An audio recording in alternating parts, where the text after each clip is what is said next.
전주 남부시장은 청년몰과 야시장 등으로 젊은 사람들 발길이 이어지면서 생기를 띠고 있죠. 다른 지역에서도 벤치마킹할 만큼 인기몰이를 하고 있는데요. 정작 해당 지역의 일부 상인들은 카드 단말기도 설치하지 못하는 등 여러 가지 불편을 겪고 있다고 합니다. 그 이유가 무엇인지 태민리치 리포트에서 취재해봤습니다. 전주의 풍부한 물산과 편안한 지리적 특성으로 조선 후기의 3대 시장으로 꼽혔던 전통시장. 바로 전주성 남문 바깥에 섰던 남문장의 역사를 이어온 전주 남부시장입니다. 최근에는 시설 현대화와 함께 청년몰과 야시장이라는 새로운 시도를 통해 다시 활기를 띠고 있습니다. 전통시장의 새로운 역사를 쓰고 있는 전주 남부시장. 하지만 최근 남부시장의 어두운 현실이 수면 위로 떠올랐습니다. 남부시장 상가 다수가 무허가 건물로 드러난 겁니다. 현재 남부시장 상가 약 80%가 무허가 건물인 탓에 일부 상인들과 이용객들이 불편을 겪고 있는 상황입니다. 무허가 문제는 어제 오늘의 문제는 아닙니다. 예전부터 제기돼 왔던 일인데도 불구하고 무슨 이유에서인지 아직도 해결되지 않고 있습니다. 사실은 시장이 예전부터 있던 게 되노니까 그때 뭐 법령이라든지 이런 것들, 그다음에 그때 당시에 뭐 묵인했던 부분들 이런 것 때문에 무허가가 돼 있는 것 같은데. 조선 중반 호남 경제의 한 축을 담당해온 남부시장은 남문장으로 불리우다가 1963년부터 남부시장으로 불리기 시작했습니다. 그 후로 30여 년 뒤인 1968년에는 남부시장 5개년 계획에 따라 현대화 건물로 신축됐습니다. 신축 과정에서 허가를 받지 못한 건물들이 무허가 건물로 남게 됐고, 이 과정에서 영업 허가와 재산권 행사, 카드 단말기 설치 등의 제한을 받게 됩니다.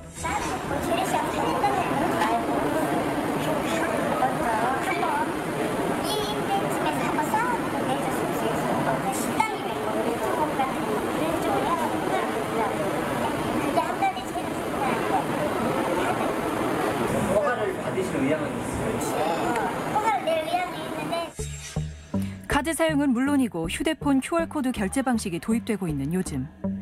정부는 소상공인 활성화를 위해 시장에도 간편 결제 방식을 도입하겠다고 나섰는데요. 아직 카드 단말기 설치조차 힘든 남부시장 일부 상인들에겐 먼 나라 얘기입니다. 휴게소 같은 그런 느낌? 그쪽으로 알아봤는데 이것저것 안 되는 게 많았어요. 그걸 하기 위해서는 여기저기 더 추가되어 있게 많은데 그렇다고 이걸 제 맘대로 뜯어 고칠 수가 없잖아요. 무허가 건물로 인한 제약이 많아 처음 계획과 다른 업종을 하게 됐다는 청년몰 상인. 이 같은 고충은 다른 청년 상인들도 마찬가지입니다. 건축법에 건축물을 건축하거나 대수선하려는 자는 시장의 허가를 받아야 한다고 규정하고 있고, 따라서 현재의 법령으로는 유관 건축물의 소유자 등은 건축 허가 등을 받을 수 있는 근거가 없습니다. 먹을거리가 많은 시장에는 점포와 상가들이 빼곡히 붙어있는 특성상 대형 화재로 번질 가능성도 큽니다. 시장 곳곳에는 화재 위험에 대비해 스프링클러와 같은 소방시설이 설치돼 있지만 비좁은 골목엔 그마저도 설치돼 있지 않습니다. 실제 지난 2017년 3월 인천 소래포구 어시장에서 화재가 발생해 6억 5천여만 원의 피해가 났습니다. 앞서 2016년 11월에도 대구의 관광 명소 중 하나인 서문시장에도 약 469억 원의 피해를 낸 대형 화재가 발생해 상인과 시민들이 슬픔에 빠졌습니다. 그렇다면 남부시장이라고 예외는 아닐까? 화재 위험에 얼마나 노출돼 있는지 확인해봤습니다. 화재가 났을 때 되게 취약한 구조로 좀 되어 있습니다. 바닥도 지금 목재 같은 것들도 많이 있고. 꼼꼼한 방염 처리 등 대책 마련이 시급하다고 전문가들은 조언합니다. 무허가기 때문에 등록을 못하고 다중용 시설을 허가를 받아야만이 소방서에서 체크를 하고 다중용 시설은 소방시설 이거 해야 됩니까? 안내를 해주는데 안내를 자체를 못 받고 그러니까 신고도 못하고. 실제 지난 2016년 1월 1일 남부시장에서 화재가 발생하기도 했습니다. 화재는 다행히 초기에 진화돼 대형 화재로 번지지 않았지만 당시 사건을 떠올리면 아찔하기만 합니다. 상인회 대표를 만나 직접 얘기를 들어봤습니다. 즉 가게로 따지면 750개 가게가 있는데 한 500여 개 정도가 무허가 건물이다. 이제 자금이 어려워서 대출을 좀 받아야 되는데 무허가 건물이기 때문에 그런 것도 안 되고 있고 또 무허가 건물이기 때문에 카드기도 안 나오잖아요. 즉 영업 허가가 안 되니까 카드기가 안 나온다. 무허가 건축물의 상인들은 상업 활동의 불편함을 감수해야 할 뿐 아니라 화재 위험까지 노출되어 있어 이중고, 삼중고를 떠안고 있는 실정. 현재 정부에서는 화재 피해 예방을 위해 전통시장 화재 공제 보험을 운영하고 있습니다. 하지만 보험 가입률은 저조한 상황. 무허가 된 건축물이 전체의 몇 프로 정도나 되나요? 80% 정도는 잡아야 될까요? 80%요? 전국에 전통시장에는 한 1,441곳이 있어요. 근데 대다수 위법성 건축물이 거의 다수 건축물이 이렇게 발견되고 있어요. 부분이. 무허가 건축물 문제는 남부시장뿐만 아니라 전국 전통시장 대부분이 겪고 있는 어려움 중 하나입니다. 전통시장뿐만 아니고 일반 다른 용도 사용하는 분들 계시잖아요. 그런 분들도 끊임없이 어떤 무허가 건축물에 대한 그 요구 부분이 있을 거 아니에요. 근데 이런 형평성 부분들이 사실상 좀 더 신중하게 접근할 문제예요. 상인들과 지자체 관계자들은 무허가 건축물이 전통시장 문제의 원인이라고 입을 모읍니다. 하지만 형평성 문제와 제도적 한계로 인해 당장 해결 가능한 문제가 아니라고도 덧붙였습니다. 법이 국회 특별법 아니면 안 되기 때문에 그러니까 마음은 해주고 싶지만 법에 저촉되는 일은 못 하잖아요. 이를 해결하기 위해 김광수 의원은 2016년 전통시장 특정 건축물 양성화 법안을 발의했습니다. 전통시장 내 승인받지 못한 건물들을 양성화함으로써 상인들의 재산권을 보호하고 정상적으로 상가를 운영하여 시장을 활성화하고 지역 경제를 살리겠다는 계획입니다. 하지만 이 법안은 현재 2년째 발이 묶여 있는 상태입니다. 정부 반대의 논리를 들어보면 법령을 준수한 국민과의 형평성 문제 또 이제 각 당의 그 입장이나 이런 것들이 서로 이제 맞아야 되는데 일부 또 반대하는 의원들이 있고 그래서 이런 것들 때문에 이제 아직도 진척이 안 되고 있죠. 법안에 반대하는 의견과 합법적 절차를 밟은 상인들과의 형평성 문제로 법안 통과에 브레이크가 걸린 겁니다. 법안이 어떻게든 통과돼서 전통시장 내에 여러 가지 불이익을 받고 있는 이런 불법 건축물 내에서 영업을 하는 분들이 구제될 수 있도록 조금 더 적극적인 노력을 해야 될 것 같고요. 호남 경제의 한 축을 담당하고 서민들의 삶터가 돼주었던 전주 남부시장. 그 영광을 이어가기 위해서는 전통시장 활성화를 위한 시급하고 조속한 행정이 필요합니다. 이게 오래된 건물이잖아요. 그래가지고 이렇게 됐다고 얘기를 들어서 어쩔 수 없는 건 알겠는데 해주든지 아니면 뜯어내고 새로 올리면서 허가를 받든지. 지역 경제의 기반이 되는 전통시장. 전통시장이 살아야 지역 경제가 산다는 이야기가 헛구호에 그치지 않도록 모두의 지혜를 모아야 할 때입니다. 예, 일단은 저희 영상 자료도 나왔지만 상가 현황 먼저 짚어보죠. 800개 점포 중에 80% 가까이 무허가라고 하는데 우리가 생각보다 굉장히 많은 수가 무허가 건물로 방치되고 있었네요. 그 연역을 좀 먼저 살펴볼 필요가 있는데요.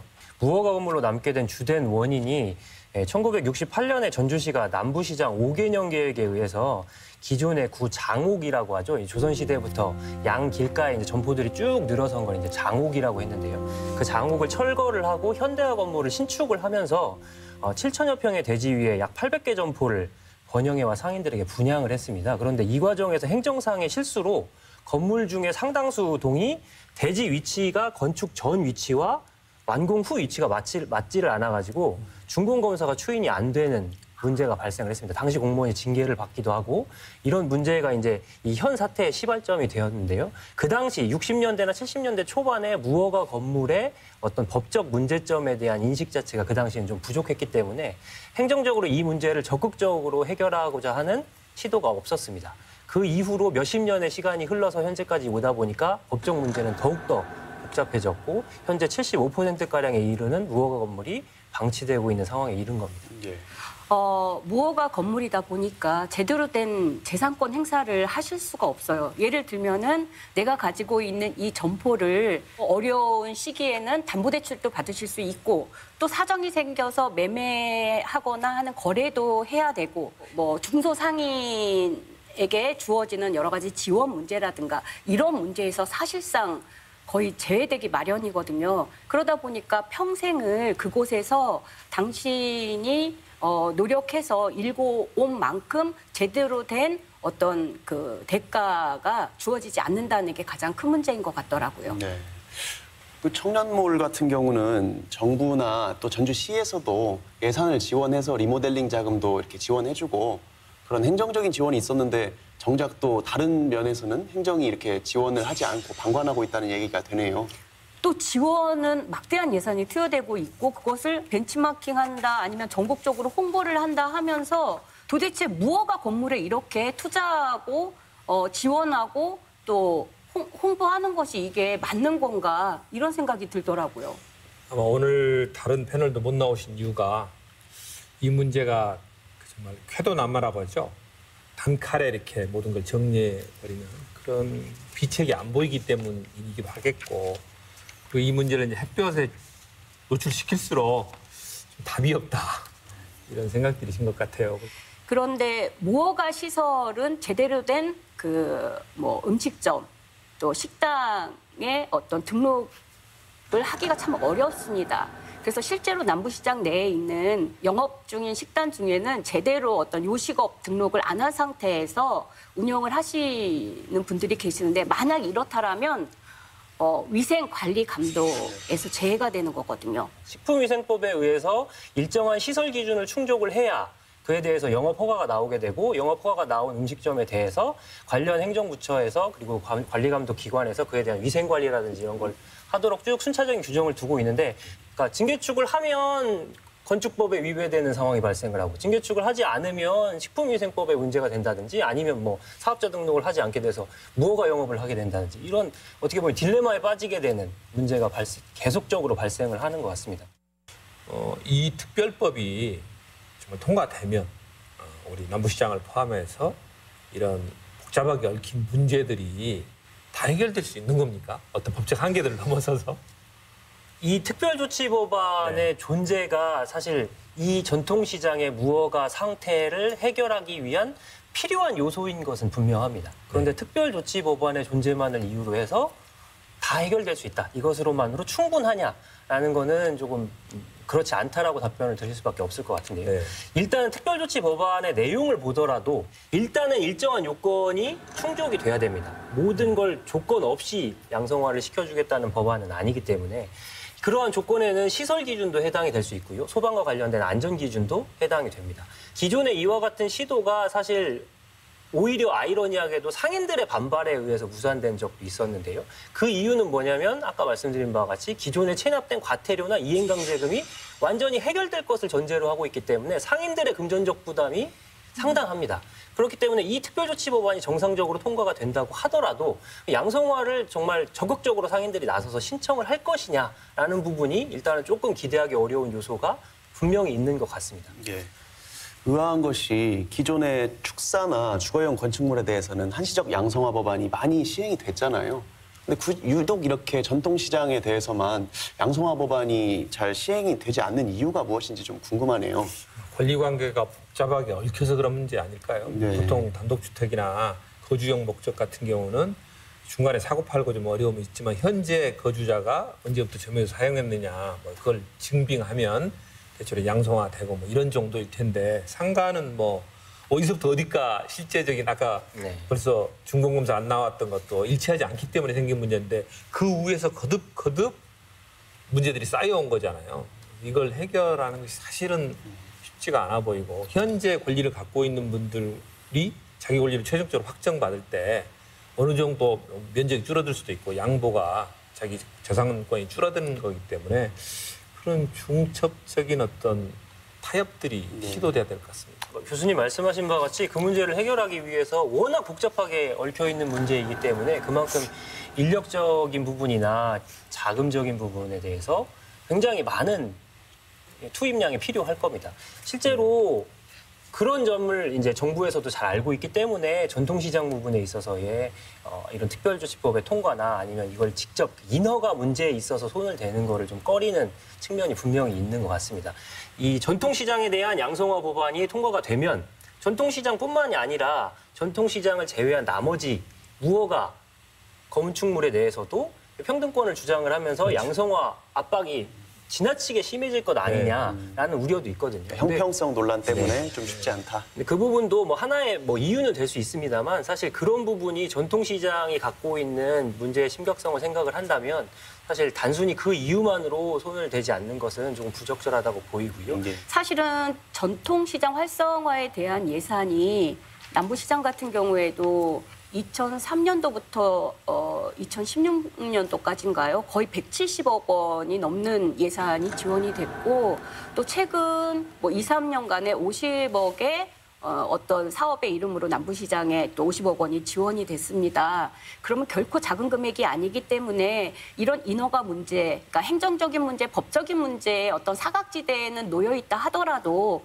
소비자를 생각해 주는 입장에서 안전이나 위생 문제에 있어서는 서로 책임을 회피하지 말고 상인연합회는 연합회대로 시민의 입장에서 안전과 식품위생 등 여러 가지를 자체적으로 점검하고 자체적으로 서로 관리 감독하는 이런 시스템을 만들어서 이걸 공개해서 시민들이 안전하다는 안정감을 갖고 이용할 수 있도록 해주셨으면 좋겠고 아까 국장님도 말씀하셨지만 아이러니하게도 전주 남부시장의 청년몰 또 최근에 야시장 이런 게 전국적으로는 사실 전통시장의 성공 사례로 최근 한 3개년 정도 뭐 상을 받을 정도로 지자체도 그렇고 정부의 시장 지원에 대한 근본적인 방점이 시장 안전이나 위생관리 그리고 서민경제 활성화의 측면보다는 시장주의적인 관점에 지나치게 집중돼 있는 측면입니다. 실제로 전주 남부시장이 이제 관광시장형으로 분류가 되어 있는데요. 그만큼 관광객들을 상대로 했을 때 얼마나 표면적으로 대외적으로 보여지는 것들을 잘 포장할 것인가에 집중이 되어 있다 보니까 오히려 내부에 침체되어 있는 이 산적해 있는 심각한 문제들에 대해서는 조금 눈을 돌리고 있는 문제점이 있는 것 같습니다. 장기적인 관점에서 봤을 때는 오히려 관광의 측면에서도 실제로 화재가 현실적으로 크게 발생한다라고 하면 전주시의 관광산업에도 치명적인 타격을 입을 수밖에 없는 문제거든요.